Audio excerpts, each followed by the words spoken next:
जो समय समय पर स्कूलों में जाते हैं और बच्चों को कुछ अच्छी गाइडलाइंस, मोटिवेशनल जो है ना स्पीच, और एक मार्गदर्शक के रूप में ये सोशल वर्कर भी कह सकते हैं इनको। बहुत बढ़िया। मैं कई सालों से जानता हूँ सर को, और न्यूज में भी छाए रहते हैं ये अच्छे कामों के, बच्चों को एक दिशा और निर्देश, अच्छी लाइन देने की काम कर रहे हैं सर। तो मैं सर का स्वागत करता हूँ हमारे स्कूल के प्रांगण में। तो जो ये बातें आपको बताई बच्चों, उनको ध्यानपूर्वक आपने सुनना है और उसको अपने जीवन में आत्मसात भी करना है। ठीक है, आइए सर।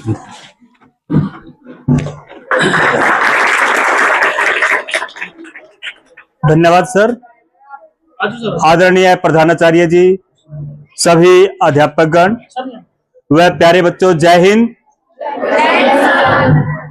जैसा कि सर ने बताया है कि मैं आप जैसे बच्चों के बीच में काफी लंबे समय से काम करता हूं, और करनाल जिले में MDD of India, just right for children, जिला महिला एवं बाल संरक्षण कार्यालय, इनके सभी के साथ मिलकर के बाल विवाह को लेकर के हम काम कर रहे हैं। अब बाल विवाह कहते किसको हैं? 18 साल से कम आयु की लड़की और 21 साल से कम आयु के लड़के की हम शादी नहीं कर सकते। यह कानूनी अपराध है। अगर कोई ऐसा करता है तो उसको 2 साल की सजा और 1 लाख रुपए जुर्माने का प्रावधान है। ये तो है ही, साथ में अपमान और नुकसान वो भी है। अपमान कैसे? मान लो किसी परिवार में शादी हो रही है और वो बाल विवाह है, यानी एज कम है उस बच्चे की। अगर वहां पर शादी हो जाए, कोई अधिकारी उस शादी को रुकवा दे आकर के, अपमान होगा या नहीं होगा? और जो उन्होंने पैसा लगाया, जिस काम के लिए पैसा लगाया, वो काम पूरा नहीं हुआ, क्योंकि शादी के लिए पैसा लगाया था, वो पूरा नहीं हुआ, वो उनका नुकसान हुआ। और जो मध्यम परिवार है या जो निम्न परिवार है, आर्थिक रूप से जो कमजोर परिवार है, वो जब भी अपने परिवारों में शादी करते हैं तो वो किसी न किसी पैसा कर्ज पर लेते हैं। भाई मैंने अपने बेटे या बेटी की शादी करनी है, आप मेरे को पैसा कर्ज पे दे। तो इसलिए कोई ऐसा अपमान और नुकसान किसी माता पिता को सहन ना करना पड़े, आपको बताने का उद्देश्य क्या है? ये जो चर्चा मैं आपके साथ कर रहा हूं, ये आप अपने घर में चर्चा करेंगे, अपने आस पड़ोस में सभी में चर्चा करेंगे। प्यारे बच्चों, अगर आपके आसपास कोई भी बाल विवाह होता है तो आप उसकी जानकारी कहां दें? आप अपने स्कूल के अध्यापक को दे सकते हैं, आंगनवाड़ी कार्यकर्ता को दे सकते हैं, आशा वर्कर को दे सकते हैं, गांव में कोई सामाजिक व्यक्ति है आप उनको दे सकते हैं। मगर कई बार ऐसी स्थिति होती है, मान लो आप अपने अध्यापक को जानकारी दे, या आंगनवाड़ी कार्यकर्ता को दे, आशा वर्कर को दे, सरपंच को दे, इनके संबंध उनके साथ अच्छे हों, और ये तभी आप उनको बता सकते हैं कि उसका लड़का या उसकी लड़की आपको शिकायत करने के लिए आई थी आपकी। इससे क्या होगा? वो परिवार आपके परिवार में जा सकता है झगड़ा करने की स्थिति में, भाई आपका बेटा या आपकी बेटी हमारी शिकायत कर रहे हैं। अगर आप इनको भी जानकारी नहीं देना चाहते, डायल 112 नंबर सुना है कहीं? किसका नंबर है? पुलिस का नंबर है। डायल 112 की गाड़ी हमारे गांव के आसपास घूमती हुई नजर आती है। हम डायल 112 पर कॉल करके जानकारी दे सकते हैं। मगर कई बार डर लगता है पुलिस को कॉल करते समय, क्योंकि आपने कभी उनको फेस नहीं किया। पता नहीं आप कॉल करेंगे, पुलिस वाले हमारे पास आ जाएंगे कि आप लेकर के जाओ, कहां शादी हो रही है। तो ऐसी स्थिति में घर वाले भी आपको बोल देंगे आपने ऐसी कॉल क्यों की, तो दिक्कत कई बार बच्चा मान जाता है। अगर आप डायल 112 पर भी कॉल नहीं करना चाहते, 1098 1098 1098, जैसा भी आप याद करना चाहते हैं इस नंबर को। किसका नंबर है ये? Child helpline number. तो प्यारे बच्चों, आप इस पर भी कॉल करके जानकारी दे सकते हैं। तो अगर आप इस पर जानकारी देंगे, चाहे डायल 112 की बात है, चाहे 1098 की बात है, तो वो आपका नाम गुप्त रखेंगे, किसी को बताएंगे नहीं। मगर कई बार तो जो है बच्चों के अंदर जो जुनून होता है कि हमने अपने जैसे भाई बहनों को बचाना है ताकि उनका भविष्य खराब ना हो, तो ऐसे बच्चे तो खुले स्तर पर भी आ सकते हैं। मैं एक छोटा सा आपको बता देता हूं, हरसिंहपुरा गांव गोंडा के अंदर है, वहां पर आप जैसी बेटियों ने एक बाल विवाह रुकवाया था। पहले उनका गांव में विरोध हुआ, मगर उसके बाद वही बेटियां राष्ट्रपति द्वारा सम्मानित की गई थी। देखो, शुरू शुरू में कोई भी सामाजिक बुराई है, अगर हम उसके खिलाफ लड़ेंगे तो विरोध हमारा भी होगा। तो प्यारे बच्चों, अगर आपके आसपास कोई बाल विवाह होता है तो आप उसकी जानकारी दें। अब स्थिति क्या है कि बाल विवाह का सबसे बड़ा नुकसान किसको है? आप जैसी बेटियों को, क्योंकि आपका मानसिक और शारीरिक विकास नहीं होता और भविष्य में आपको बहुत सी दिक्कतों का सामना करना पड़ता है। तो प्यारे बच्चों, हमारा आपको बताने का उद्देश्य यही है कि वो बच्चे जो आप जैसे हैं, जिनको माँ बाप छोटी उम्र में ऐसे जगह धकेल देते हैं, उनको बचाना है। और ऐसी स्थिति में आपको बताना चाहूंगा, अगर आपके आसपास कोई ड्रॉप आउट बच्चा है, यानी जो स्कूल छोड़ चुका है, आपकी उम्र का है, स्कूल नहीं जाता, 6वीं 7वीं 8वीं 9वीं, आप ऐसे बच्चों के बारे में हमें जानकारी दे सकते हैं। हम ऐसे बच्चों के घर जाकर के उन बच्चों की काउंसलिंग करवाएंगे और उन बच्चों का दोबारा दाखिला करवाएंगे। जैसे 8वीं कक्षा तक तो उस बच्चे को आपको भी जैसे सब कुछ फ्री मिलता है, यहाँ वर्दी भी मिलती है, आपको जो है किताबें भी मिलती है, सब कुछ मिलता है। मगर 9th के बाद अगर उस परिवार की आर्थिक स्थिति कमजोर है, चाहे वो वर्दी की बात है, चाहे किताबों की बात है, चाहे दाखिले की बात है, तो वो हम अपनी संस्था की तरफ से वो ऐसे बच्चों को उपलब्ध करवाते हैं जिनकी आर्थिक स्थिति कमजोर है। तो प्यारे बच्चों, अगर आपके आस पड़ोस में कोई ऐसा बच्चा है जो ड्रॉप आउट है, आप उसकी जानकारी भी हमें दे सकते हैं। वैसे तो आपके अध्यापक समय समय पर इस पर जो है सर्वे करते रहते हैं, जानकारी ऐसी प्राप्त करते रहते हैं और उनको दोबारा स्कूल में दाखिला करवाने का हर संभव प्रयास करते हैं। फिर भी अगर कोई ऐसा बच्चा छूटता है तो आप उसके बारे में हमें जानकारी दे सकते हैं।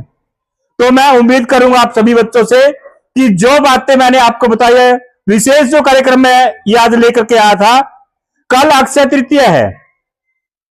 अक्षय तृतीया कैसा दिन है?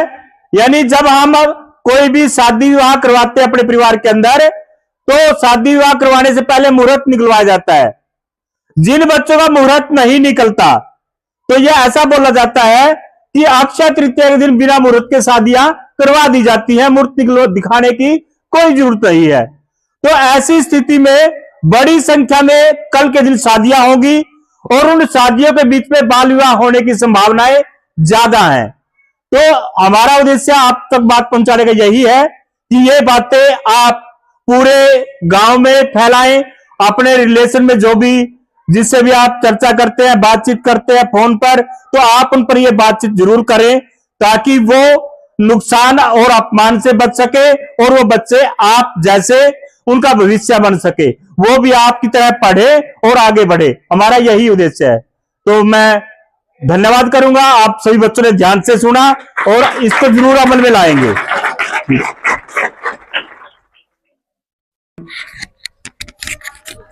और हमारे बीच में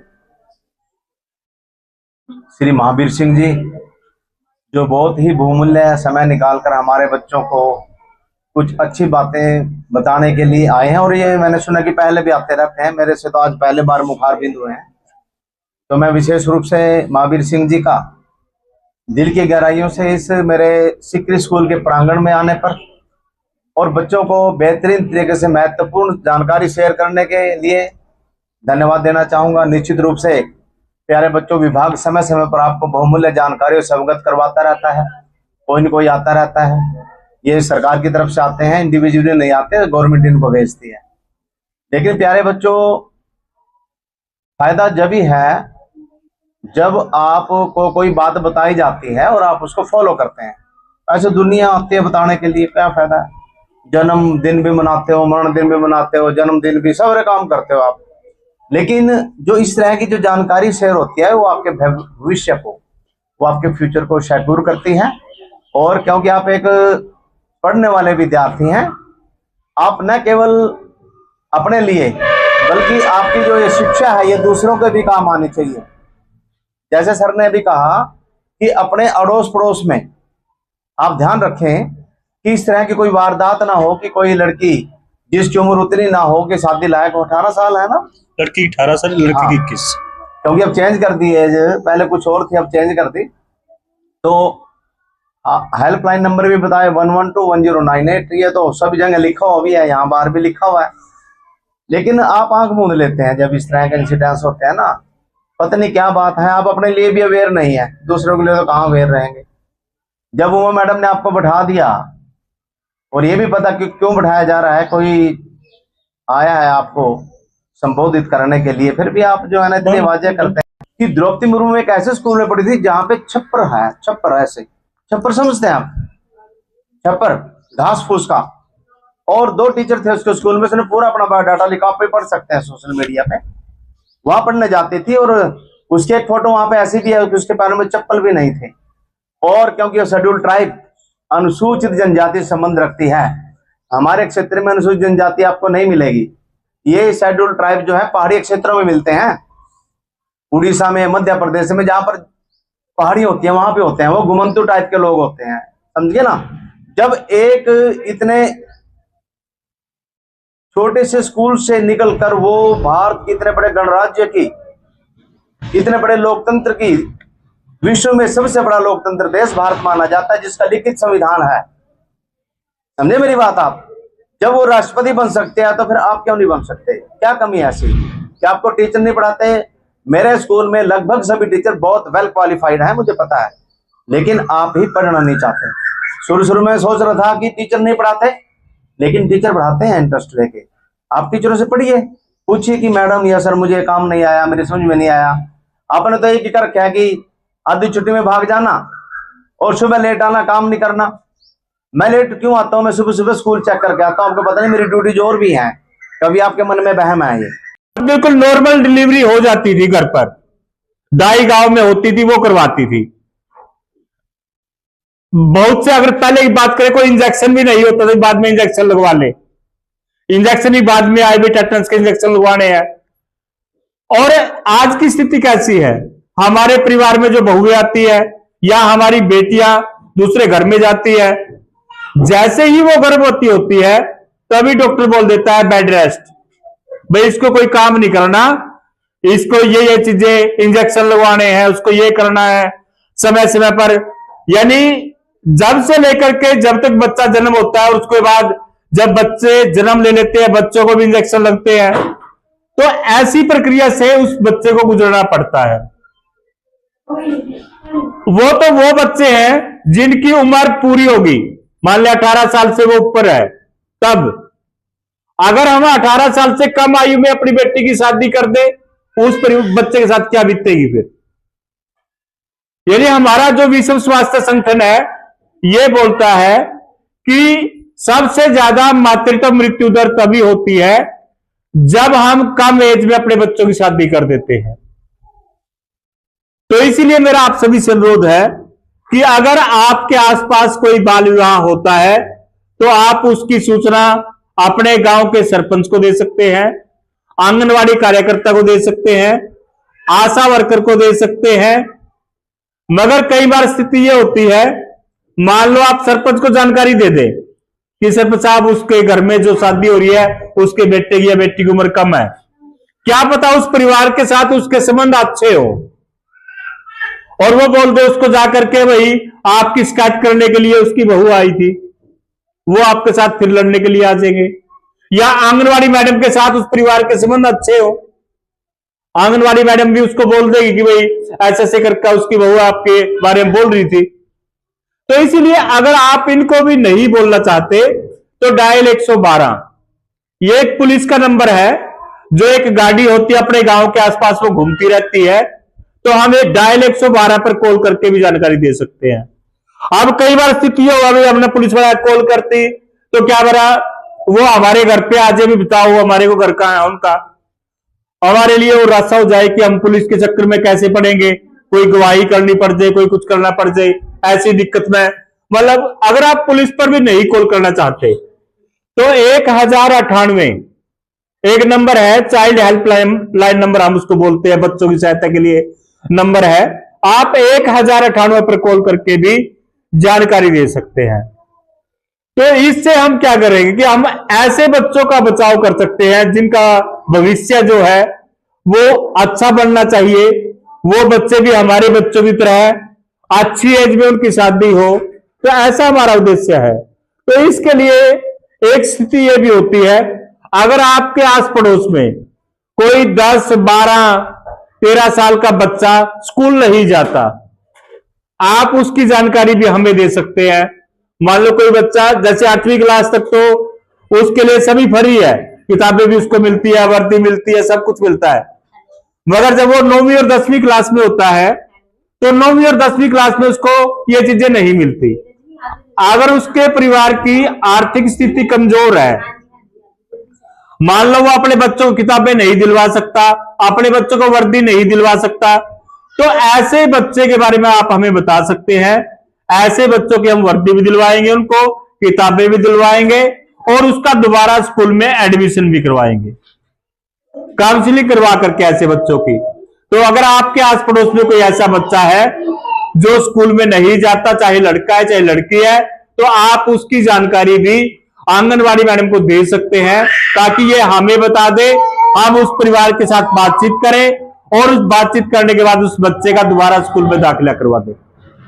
उसके साथ साथ अगर आपके आस पड़ोस में कोई अनाथ बच्चे हैं, 10-12 साल के या इससे कम एज के हैं, अनाथ बच्चे जिसके माता पिता नहीं है, अगर कोई ऐसा बच्चा है तो उसके जो CWC एक कार्यालय है करनाल के अंदर, चाइल्ड वेलफेयर ऑफिस है, वो ऐसे बच्चों को 4000 रुपए महीना पेंशन देता है।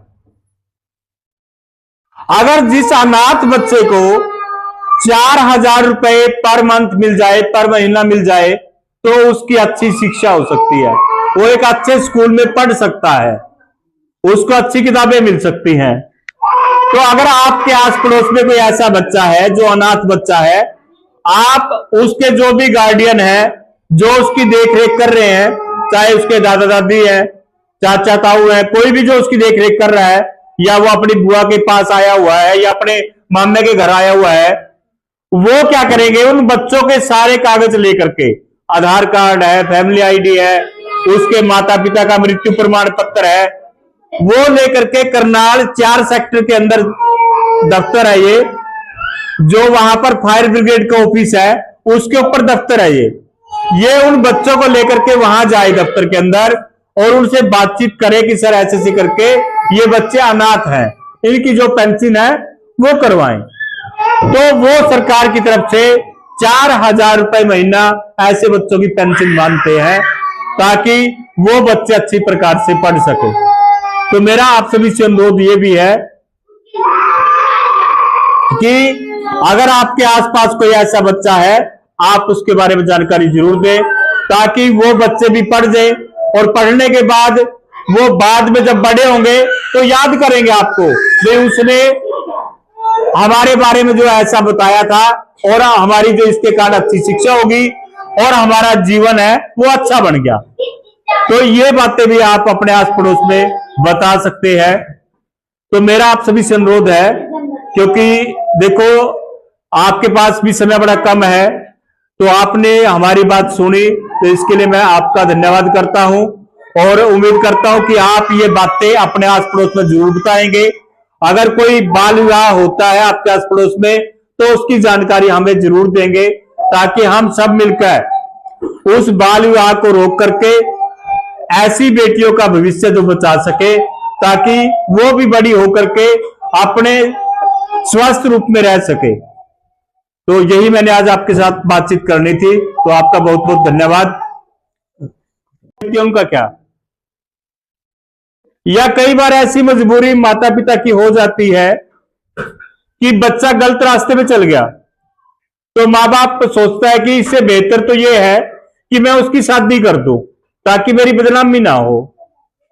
ऐसा भाव लेकर के कई बार माता पिता उनकी शादी कम एज में कर देते हैं, मगर जब कम एज में करते हैं तो कई बार उस परिवार को अपमान और नुकसान दोनों उठाने पड़ते हैं।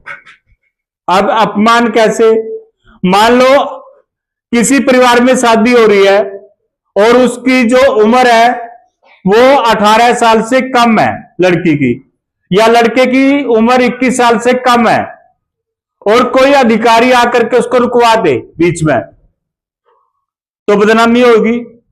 मान लो सारे सगे संबंधी आए हुए हैं, सारे रिश्तेदार आए हुए हैं, और वो शादी बीच में रुकवा दी, मान लो बारात अपने परिवार में आई हुई है, कोई रुकवा दिया करके, तो कितनी बदनामी होती है।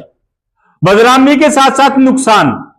अब बहुत से लोग हैं, लगभग ज्यादातर, कुछ लोगों को जो अमीर लोग हैं उनको छोड़ करके जो मध्यम परिवार है या जो निम्न परिवार है, जो मजदूरी करते हैं, वो अपने परिवार में जब शादी करते हैं तो वो किसी से पैसा कर्ज लेते हैं, और ऐसी स्थिति हो जाती है कोई तो 3-4 रुपए ब्याज के रूप में मिलेगा, भाई आप मेरे को पैसे दे दे, मैंने अपनी बेटी की या बेटे की शादी करनी है।